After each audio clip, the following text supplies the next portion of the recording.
Mesdames, Mesdemoiselles et Messieurs, bienvenue. Mardi, c'est aujourd'hui. Nous commençons la journée. On se réveille avec plaisir, avec, avec charme, mais surtout avec détermination. Pour le Congo, on ne va pas lâcher. Nous n'avons pas deux pays. Nous n'avons qu'un seul. Et c'est ce pays qui déterminera si nous avons été des hommes honnêtes ou nous avons tous été des corrompus et des corrupteurs. Lorsque nous n'arriverons pas à nous lever pour dire non à la corruption sur toutes ses formes, alors on n'est plus une société. Et surtout lorsque les preuves s'avèrent palpables, messieurs, mesdames, on n'est pas humain. La manchette. Le président suspend la Constitution. Ouf. Oh là là. Des candidats dénoncent la corruption et retirent leur candidature. Le président suspend la Constitution. Félix Tshisekedi et Moïse Katumbi se reparlent par chef d'État interposé. Les vraies raisons de la visite du président Faure Gnassingbé ici à Kinshasa, les gens ont raconté. Ils ont dit qu'il était venu pour, encore une fois, resserrer le lien, se rassurer de l'effectivité du voyage de M. Katumbi. Est-ce vrai? Ça reste une question. Moi, je n'ai pas l'information parce que rien n'a filtré ce jour-là. Seulement, il est venu rencontrer Félix Tshisekedi. Il lui a dit des mots. Après avoir discuté, il a dit à la presse que le Congo sera différent avec Félix Tshisekedi. Après, je crois qu'il était parti voir le président, l'ancien président, M. Kabila, dans sa résidence à Kingakati. Le président suspend la Constitution. Ça, c'est la manchette. L'Observateur, qui veulent discréditer le processus électoral en cours. Instant News, Fachi, dos au mur. Jean-Marc Kabound, dès le début de cette semaine, le parti va déposer plainte contre les députés provinciaux nommément cités et impliqués dans la corruption. Le FCC rejette les décisions prises par Félix Tshisekedi, estimant qu'ils vont à la contre de la Constitution et des lois de la République. Sans en citer, n'est-ce pas, une seule loi de la République ou même un seul article de la Constitution. Bruno Tshibala suspend enfin le ministre Louméa. Ça, c'est un chien écrasé. On n'en a peut-être pas besoin. Ça a déjà été fait. Donc, il n'a qu'à entériner cette décision. Alors, Bandeko Balandi. Bino Boto Mazolanda Bisso. Les gens qui me connaissent, Bato Balanda émission Nabisso, baïbi que je ne fais que dire la vérité. Mais avant de dire la vérité, Nabandeko, il vaut mieux te expliquer Bino ba concept Moussousou. Oyo, ba te belé bazoko Sabino. Il y a beaucoup de gens qui mentent, il y a beaucoup d'affabilateurs. Beaucoup racontent des choses tout simplement parce qu'ils n'aiment pas tel ou parce qu'ils n'aiment pas tel autre. Moi, je n'ai aucun intérêt d'aimer qui que ce soit. J'ai juste l'intérêt de vous servir, de vous donner la bonne information. Parce que vous savez, dans le débat, si vous n'avez pas d'éléments, si vous n'avez pas de mots-clés, si vous n'avez pas la définition de certains concepts utilisés dans le débat, vous pouvez être désorienté inutilement. Vous risquez de croire qu'il y a une bêtise. Quand quelqu'un dit « interinstitutionnel », c'est quoi? Mes frères et sœurs, interinstitutionnel, ça veut dire une réunion des institutions de la République. C'est une réunion où les institutions de la République se retrouvent pour parler d'une question de l'État ou d'une question qui touche la vie nationale. Et dans l'interinstitutionnel, nous avons vu la première institution de la République, le président de la République. Deuxième institution, le Parlement. Il y a eu le président de l'Assemblée nationale, provisoire, bien sûr, du bureau provisoire, il était là. Les PGR étaient là. La Cour constitutionnelle comme institution était là. Les cours et certaines cours étaient là. Le Conseil d'État était là. La Cour de cassation était là. Alors dites-moi, où il y a eu violence? Le gouvernement était là.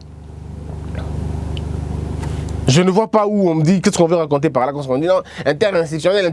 Mais interinstitutionnel, ça veut dire quoi? C'est vrai que interinstitutionnel, ce n'est pas un organe constitutionnel. Mais c'est un cadre effectivement de concertation. Mais des concertations avec qui? Mais avec le président de la République qui prend sa décision ou ses décisions. Et maintenant, la grande problématique a tourné autour d'une question. Le président a violé la loi. Mais quelle loi? On dit même le président suspend la Constitution. Alors, mesdames, mesdemoiselles et messieurs, je vous laisse une seconde, alors 2 ou 3 secondes seulement. Lisez le communiqué du FCC officiel, signé par le professeur, je vais dire l'excellent professeur Mouyania. Suivez.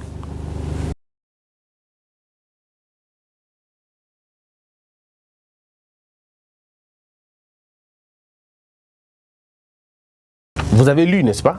Vous avez pris le temps de lire la lettre. Alors dites-moi si j'ai tort. En quoi est-ce que ce communiqué lie les présidents de la République?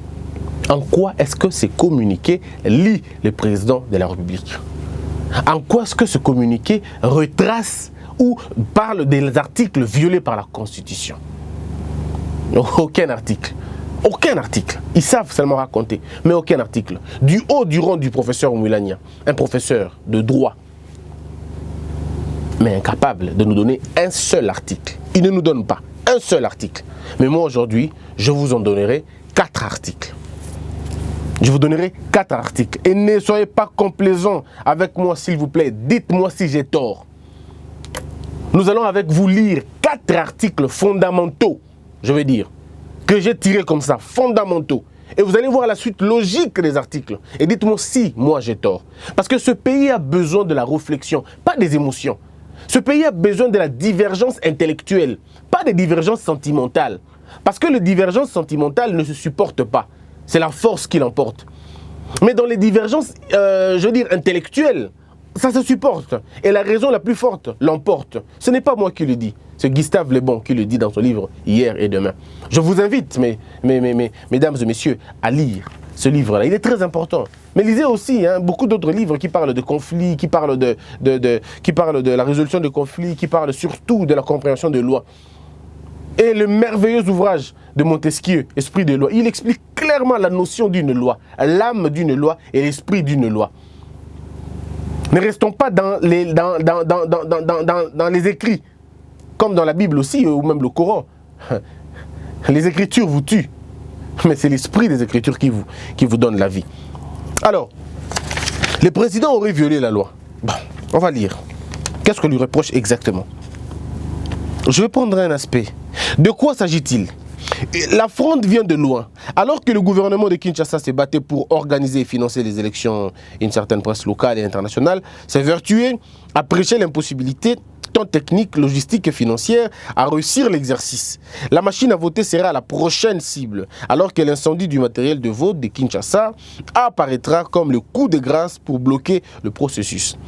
En effet, tout avait été concocté afin d'imposer le projet anticonstitutionnel transition sans Joseph Kabila. Ici, vous voyez directement comment l'auteur de cet article fait, comme on dit toujours, le mélange de beaucoup de choses. Comme beaucoup d'intellectuels tombent dans ça aussi. Le Congo est un pays désordonné, c'est vrai, dans sa manière de gérer les choses, dans sa manière d'être, mais aussi les intellectuels, pour la plupart des cas, sont désordonnés dans leur manière de réfléchir, parce qu'ils mettent tout ensemble et ça devient compliqué. Vous allez voir un professeur tenir une logique, mais vous sentez que dans cette logique, c'est de la politique. Il n'y a pas le droit là-bas. Or, dans une réflexion juridique, vous devez séparer la politique et le droit. Vous devez d'abord arriver à comprendre que le droit ne vient qu'après le fait. Quand il n'y a pas de fait, il n'y a pas de droit.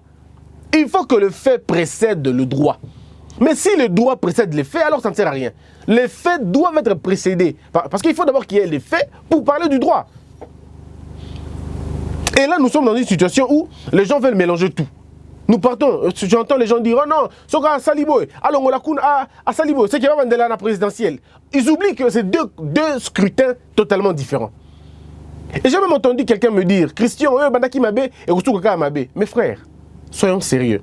Qui ne connaît pas que toutes les démocraties, pour la plupart des cas, alors à 80%, sont nées des dictatures? Qui ne le sait pas? Pour qu'on parle aujourd'hui de démocratie, il y a eu des dictatures avant. Bah, dictature et bandaki. Et dans certains pays, vous trouvez des dictateurs qui ont formé des démocraties. Et je peux vous en citer beaucoup d'ailleurs. Les enfants nés sous la dictature, sous cette oppression, ils se disent non, nous ne pouvons plus continuer dans la logique où on va changer les choses. Et ils ont changé les choses. Et je crois que le problème, ce n'est pas de rester dans ce qu'on appelle un éternel commencement. Quand les gens disent, mais il y a à suspendre, alors donc on laisse comme ça, on y va, jusqu'où on va changer les choses. Et Et les gens ont dans leur tête, ils disent, et toujours il faut Mokili, Katana, to Katinon Mokili, to Bandeli à 0 et puis to continuer. Mais c'est pas comme ça que ça se passe. Le monde n'obéit pas à ce schéma. Le monde ne s'arrêtera jamais. Nous avons déjà pris une tangente, alors il faut continuer dans cette tangente et continuer à réparer les choses pendant que nous avons avancé. Le mal a été commis. Où? Depuis le début. Le cycle électoral complètement était faux. Et tous ceux qui ont intégré ce cycle électoral le savaient. Ne pas le savoir relève de la naïveté totale.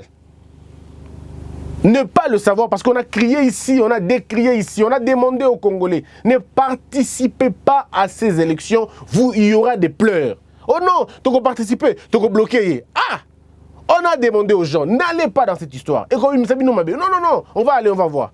Si on n'était pas allé dans ces élections, on aurait obligé M. Kabila de refaire autre chose. On lui aurait obligé notre schéma. Mais non, comme l'intellectuel congolais, c'est plie toujours, bon, il a plié. Nous sommes allés aux élections. Maintenant, vous pleurez encore. On continue maintenant, le cycle est en train de continuer. Maintenant, il faut arriver au point de purifier ces cycles-là. Mais comment on va arriver à le purifier? C'est là la grande question. C'est là la grande question. Et quand nous avons des gens qui racontent la vie, des gens qui racontent leur vie, des gens qui disent non, le président n'a pas le droit de suspendre le Sénat. Mais il y a deux choses ici, Bandeko, tout confondre. La suspension du Sénat est totalement différente de la suspension de l'installation du Sénat. On peut comprendre ça? Suspendre le Sénat, ça veut dire quoi? Suspendre le Sénat, ça veut dire qu'il n'y aura plus de sénateurs. La fonction du Sénat est arrêtée. La fonction du Sénat n'existe plus. Donc on peut dire le Congo, le Sénat est suspendu. Est-ce qu'on peut le dire aujourd'hui au Congo comme ça? C'est faux. Nous ne pouvons pas le dire. Parce qu'au moment où nous parlons, quand tu as suspension de l'installation du Sénat, ça veut dire que l'ancien Sénat continue à exercer son travail. Est-ce que c'est difficile pour comprendre ça? Je ne sais pas s'il faut faire vraiment l'université pour comprendre ça. L'ancien Sénat continue. Parce que la Constitution dit ceci. Le Sénat est remplacé par un nouveau bureau. Aussi longtemps qu'il n'y a pas un nouveau bureau pour remplacer l'ancien Sénat, ce Sénat-là continue à travailler. Et donc, le président, ce qu'il a fait, le président n'a pas suspendu le Sénat. Le président a suspendu l'installation du Sénat. Deux choses totalement différentes. Mais comme les gens aiment raconter leur vie à la télévision, alors on l'impute comme des choses. Non, le président a suspendu le Sénat. Vous avez même vu le titre, hein? Le président suspend la Constitution. Est-ce qu'on peut comprendre ça vraiment? Non, mais attendez 2 secondes. Est-ce qu'on peut comprendre un titre pareil? Quelle est la loi, jusqu'aujourd'hui, l'article que le président a violé? Voilà, on m'a sorti comme ça un article, pouf. Quelqu'un m'a dit, non mais Christian, l'article 107. Oh, que dit l'article 107? En fait, l'article 107 dit ceci, je peux le dire même à yeux fermés. L'article 107 dit qu'aucun député, aucun sénateur ne peut être poursuivi, arrêté pour un vote émis, d'accord? Ou pour une prise de position. Ça, c'est l'idée de l'article 107. Alors, dites-moi si j'ai tort. Est-ce que la corruption est un vote? Est-ce que la corruption est un vote? Est-ce qu'ici, ils sont poursuivis pour le vote ou ils sont poursuivis pour la corruption? Faisons la part des choses, Bandeko. Ici, il y a question de corruption, il n'y a pas question de vote. Ici, il y a question de corruption. Et tout juriste, même celui qui est en jeu 1, connaît ce principe. La fraude annule tout. C'est un principe juridique qu'un élève, un étudiant de jeu 1 de la première année de droit sait. La fraude corrompt tout. La corruption arrête tout, suspend tout. Alors maintenant, la grande question, est-ce que le président a le droit de suspendre l'installation du Sénat? Alors là, la question va être posée. Et je dirais oui. Mais Christian, comment tu dis oui? Est-ce qu'il y a la loi? Oui, je vous dirais, il y a beaucoup de lois qui en parlent. Et on en parlera. Je vous ai parlé des 4 articles que je citerai aujourd'hui. Et si vous le voulez, on va revenir sur la question. Mais ici, il faudrait, avant d'aller d'abord dans la loi, tout expliquer sociologie Nabisso. Ici, il faudrait qu'avant d'aller dans la loi, faisons une étude pédagogique sur la norme d'un pays. Sinon, il faut recommencer l'existence de notre société. Je suis aujourd'hui écœuré d'entendre certaines personnes protéger la corruption. Or, aujourd'hui, le FCC crie Non, ce n'est pas au président de le faire, c'est la CENI de le faire. La CENI n'est pas un organe, je vais dire, un organe répressif. La CENI n'est pas un organe répressif. Nous n'avons pas d'autre organe répressif que le procureur, le parquet. Seul le parquet a le droit, le pouvoir d'arrêter, d'instruire, d'enquêter sur une question de moralité publique, sur une question d'infraction. Ce n'est pas à la CENI de le faire. La CENI n'a pas les moyens de le faire.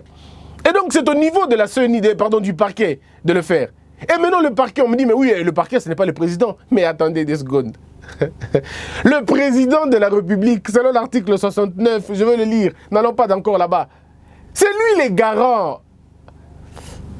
C'est lui les garants. C'est lui les garants de la moralité publique. Quand la moralité publique est menacée et que le président se tait, il est complice. Et même quand la nation congolaise ne dit rien devant la corruption, quand on commence à prendre des positions pour défendre la corruption ou pour se taire devant la corruption, alors on a cessé d'être humain. On a cessé d'être humain. Et j'entends des voix dire, mais oui, Félix aussi, dans son élection en tant que président, il y a eu corruption. Mais attendez, 2 secondes. Qui a corrompu qui? Pensez-vous, dans la logique, on peut corrompre un président pour être président?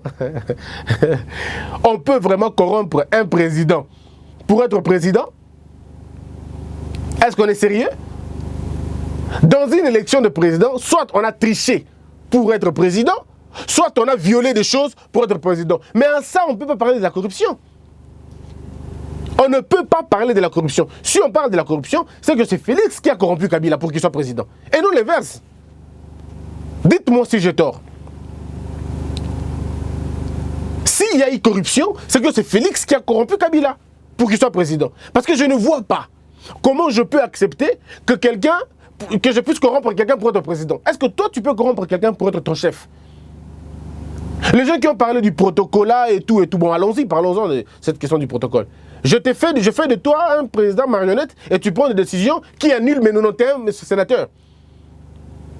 D'abord, tu commences par évoquer mon ministre, tu commences par donner des passeports à mes ennemis, tu commences par libérer des gens que moi j'ai arrêtés. Je suis toujours protocolaire. C'est toujours un portefeuille, c'est toujours une porte-mallette.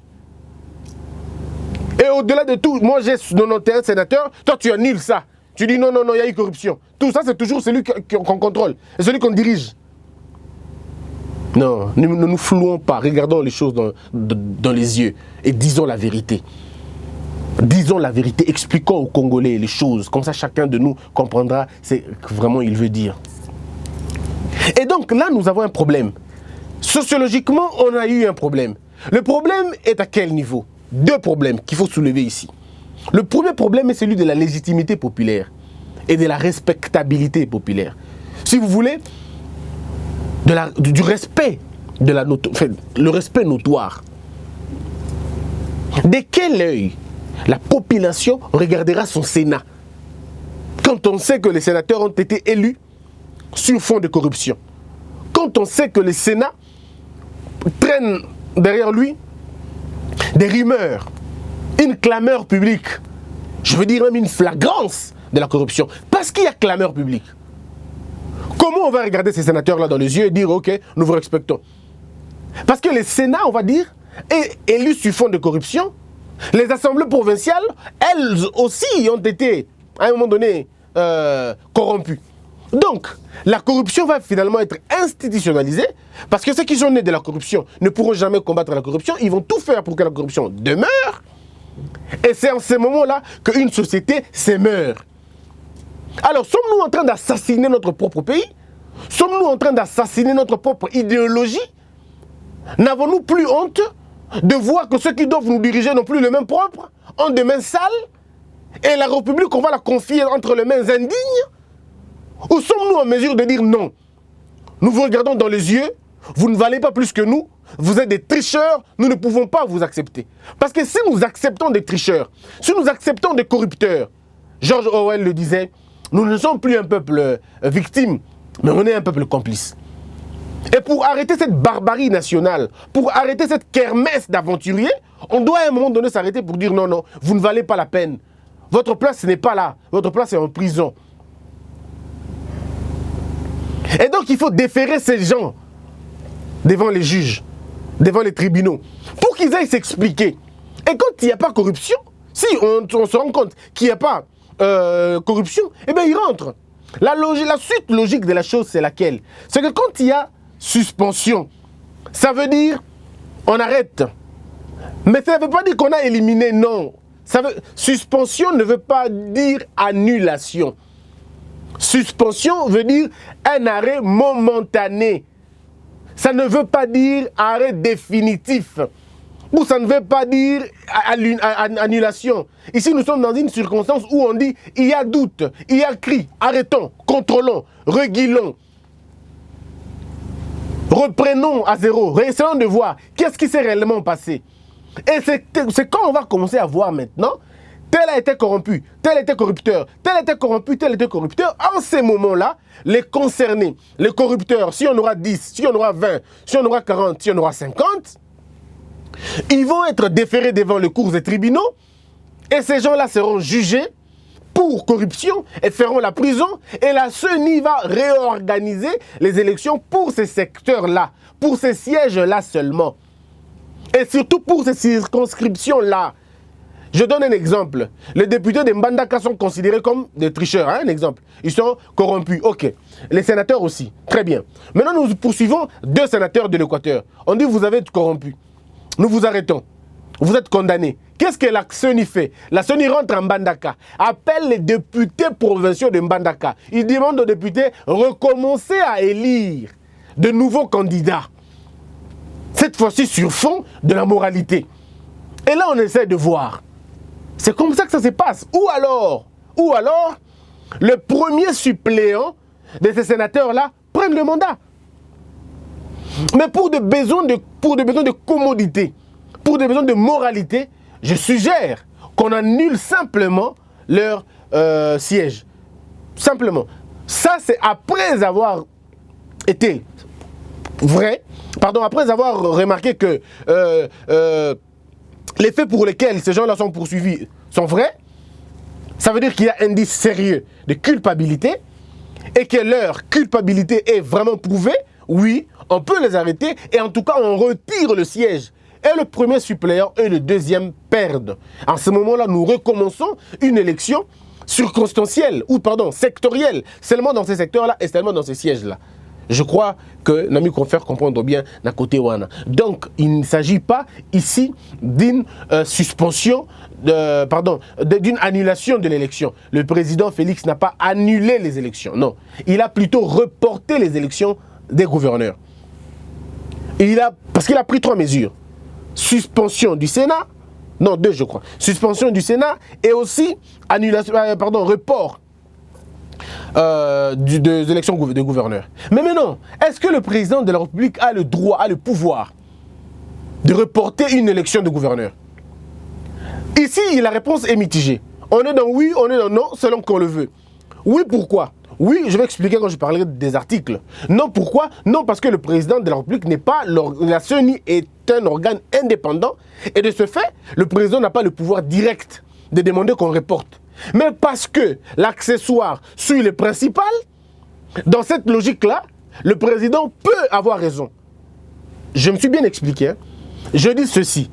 Si on voit ça directement, le président Félix n'a pas le droit de reporter une élection de gouverneur. Parce que la CENI est une institution indépendante. Oui.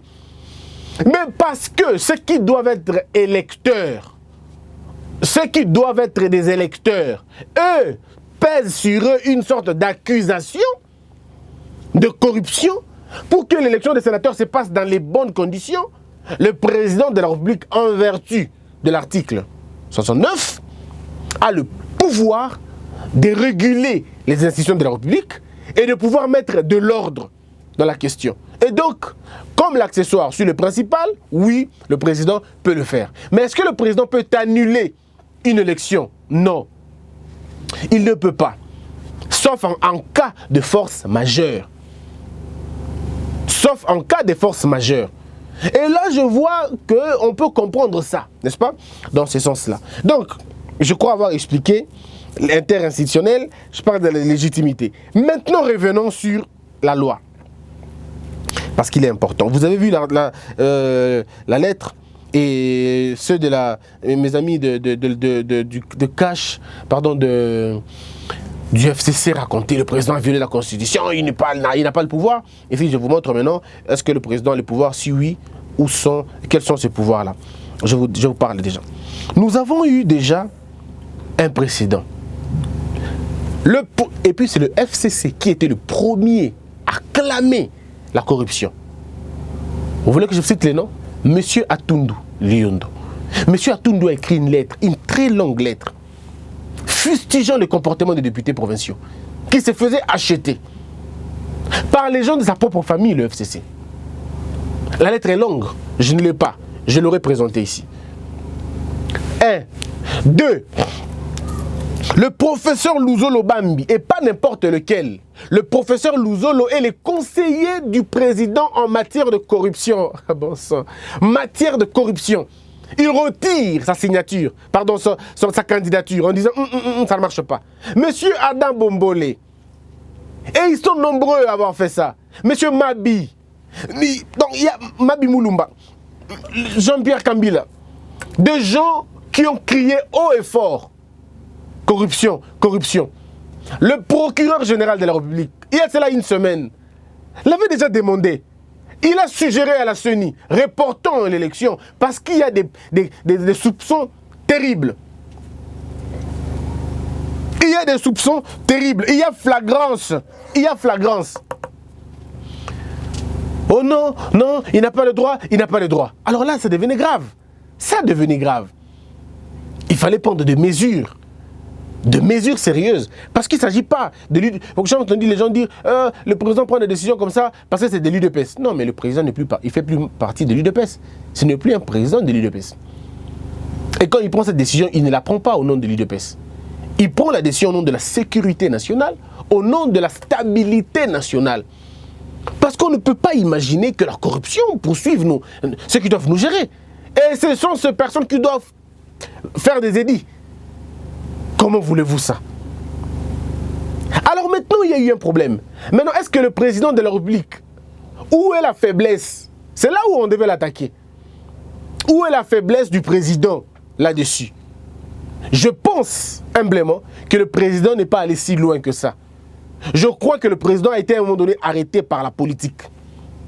Oui, c'est une très bonne décision que j'ai saluée d'un côté, mais j'aurais bien voulu que le président aille un peu plus loin. Je voudrais faire comprendre une disposition au Namibi que le président Nabiso place à Kendaki à Soukoumitina Soukate. Parce que si le Sénat est considéré comme des corrupteurs, c'est que l'Assemblée provinciale est supposée corrompue. Et il faudrait travailler là-dessus. Mais il y a un problème. C'est que les assemblées provinciales, la Constitution dit ceci.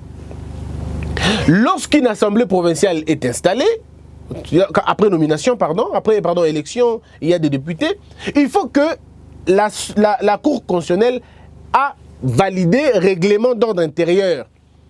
Mais ici, la Cour n'a pas encore rendu les arrêts de conformité du règlement d'ordre intérieur, mais les assemblées provinciales ont installé leur bureau définitif. Je suis étonné. Regardons l'Assemblée nationale. Jusqu'à aujourd'hui, on n'a pas un bureau définitif parce que la Cour n'a pas encore rendu un arrêt de conformité du règlement d'ordre intérieur. Mais comment maintenant, mes frères, comment maintenant, mes sœurs, les bureaux des assemblées provinciales, comment elles ont des bureaux? Expliquez-moi, je n'arrive pas à comprendre. Parce que la Cour n'a pas encore rendu ses arrêts. Mais c'est ces bureaux-là qui vont prendre des décisions maintenant. Donc il y a eu un problème d'inconstitutionnalité là-bas. Il y a violation de la loi. Et le président de la République devrait en principe prendre des mesures pour suspendre ma bureau. Mais le président n'est pas allé là-dessus. Je ne sais pas pourquoi il n'est pas allé jusque-là. Bon, peut-être c'est politique. Mais en tout cas, sérieusement, le président, il fallait une décision, il faut suspendre ma bureau. C'est vrai que ça allait être de trop. Les gens allaient dire non, pour la perdre, il a peut-être joué cette carte-là. Mais il y a eu violation de la Constitution, malheureusement. La Cour n'a pas encore rendu Bahreïn à conformité. Et maintenant, quand les gens disent où est-ce que le président a eu pouvoir Wana, alors lisons maintenant. C'est là que ça devient intéressant et c'est là peut-être qu'on va terminer. Lisons. Je continue encore, dites-moi si j'ai tort. Dites-moi si j'ai tort. J'étais en train de dire ici que je vais lire pour vous l'article 160. La Cour constitutionnelle est chargée du contrôle de la constitutionnalité des lois et des actes ayant force de loi. Les lois organiques avant leur promulgation et les règlements intérieurs des chambres parlementaires du Congrès, de la Commission électorale nationale indépendante ainsi que du Conseil supérieur de l'audiovisuel et de la communication avant leur mise en application doivent être soumis à la Cour constitutionnelle qui se prononce sur leur conformité à la Constitution.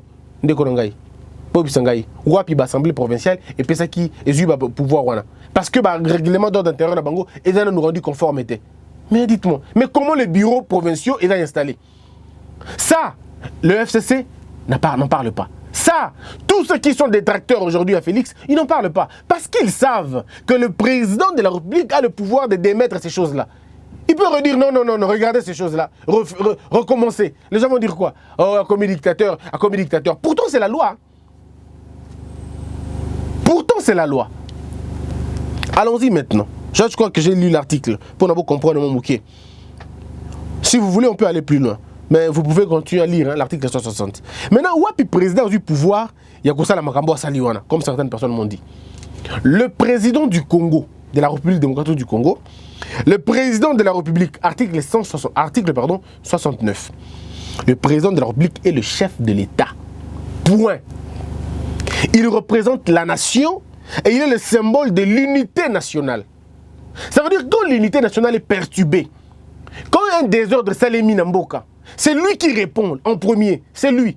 Parce qu'on lui posera la question, monsieur, le Congo n'est pas uni. Alors que la Constitution dit que dis ici que c'est toi le garant de l'unité, c'est toi le symbole de l'unité nationale. Mais comment on n'est pas unis? Donc c'est vous les responsables. Alors en ce moment-là, le président peut prendre des décisions qui peuvent plaire ou pas pour maintenir cette unité-là. Donc, Mbandeko, avant de violer la Constitution,